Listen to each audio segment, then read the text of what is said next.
Yayo. Soyez les bienvenus à la chaîne YouTube École de Sagesse. Je m'appelle Jinou, je suis l'animateur qui présente des événements ou des fêtes importants liés à la culture africaine. Cette semaine est dédiée à la commémoration de l'anniversaire de la mort du martyr congolais Patrice Emery Lumumba qui est le 17 janvier. Naissance: il était né le 2 juillet 1925 à Onaloa au Congo RDC. Ses noms de naissance étaient Elias Oketasombo. C'était plus tard qu'il se fit appeler Lumumba, car il avait les qualités d'un porte-parole d'une masse de personnes. Vie et études: il avait fréquenté en partie dans une école missionnaire protestante. Ensuite il avait subi une formation professionnelle du métier de travailleur à la poste. Grâce aux cours par correspondance, il avait acquis des connaissances juridiques et littéraires. Il avait en tout 6 enfants. Fonction: en 1946, il travailla au guichet comme fonctionnaire au service de poste de Yangambi. Peu de temps après, il fut muté comme employé au bureau de poste de Stanleyville. Il avait organisé des manifestations culturelles, avait participé à des études scientifiques et à partir de 1952, il avait écrit des articles tels que La Croix du Congo et La Voix du Congolais. Il était devenu membre du syndicat des fonctionnaires congolais nommé l'APIC. Il devint en 1958 cofondateur du parti Mouvement National Congolais Lumumba, qui luttait pour l'indépendance du Congo et était le seul mouvement politique au Congo répandu sur tout le territoire congolais. Il devint quelque temps après le leader de ce mouvement politique. Il était le porte-parole du mouvement anticolonialiste. C'était pour cette raison qu'il fut emprisonné en 1959 où il fut aussi torturé. Une libération s'en est suivie le 25 janvier 1960, afin de lui permettre de participer à la table ronde de Bruxelles. Il avait travaillé en étroite collaboration avec la combattante de la liberté André Blouin. Aux premières élections législatives du 25 mai 1960, le parti de Lumumba, nommé le Mouvement National Congolais, était le parti dominant. Lorsque le Congo était devenu indépendant de la Belgique le 30 juin 1960, Lumumba fut élu le premier ministre de la République du Congo malgré l'opposition des colons blancs résidant au Congo et de la classe supérieure dirigeante du pays. Grâce à Lumumba, le Congo était sorti pacifiquement de l'emprise coloniale belge vers l'indépendance. Lors des célébrations de l'indépendance du Congo, Lumumba s'était montré comme un défenseur de la liberté des peuples africains. C'est pourquoi il avait osé contredire le roi belge Baudouin qui louait les réalisations et les mérites civilisationnels du régime colonial.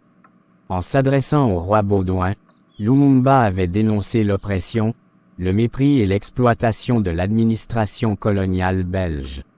Je cite: « un esclavage dégradant qui nous est imposé par la force.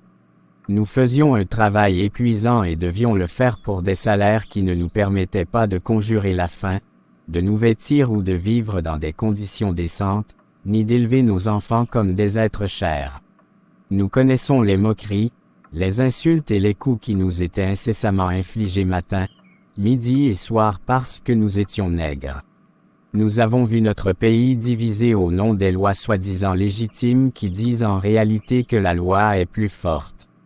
Nous n'oublierons pas les massacres dans lesquels tant de personnes sont mortes, ni les cellules dans lesquelles ont été jetés ceux qui refusaient de se soumettre à un régime d'oppression et d'exploitation. » Fin de citation. La détermination de Lumumba pour lutter en la faveur du peuple inquiétait beaucoup le gouvernement belge.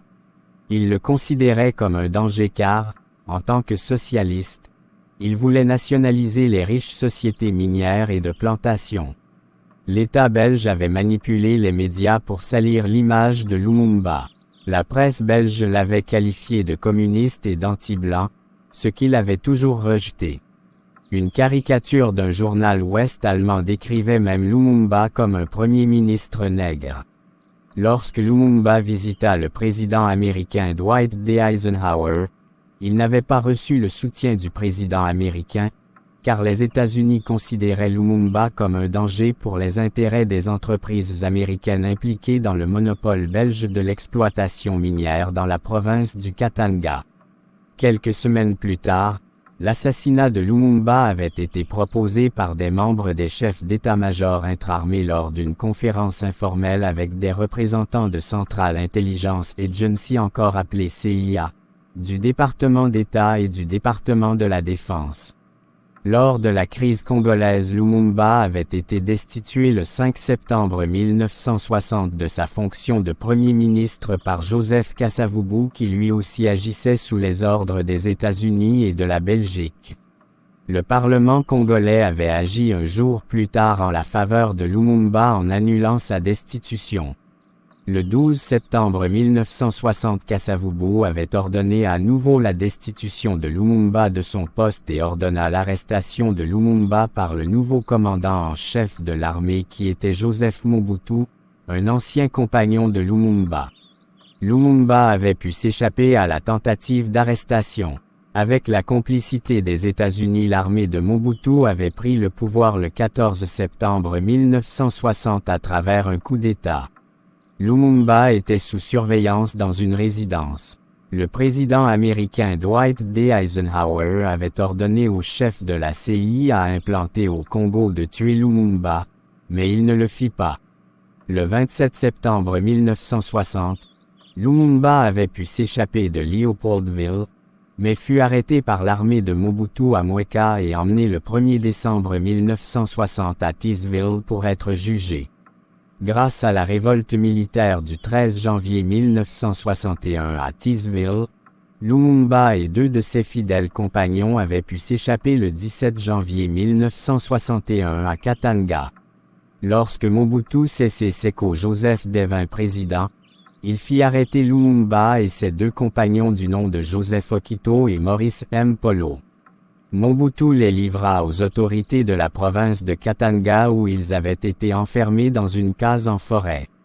Ils avaient d'abord été torturés dans cette case, ensuite vinrent leurs opposants politiques Tshombe, Kimba et des autorités belges qui insultèrent les prisonniers et avaient craché sur eux.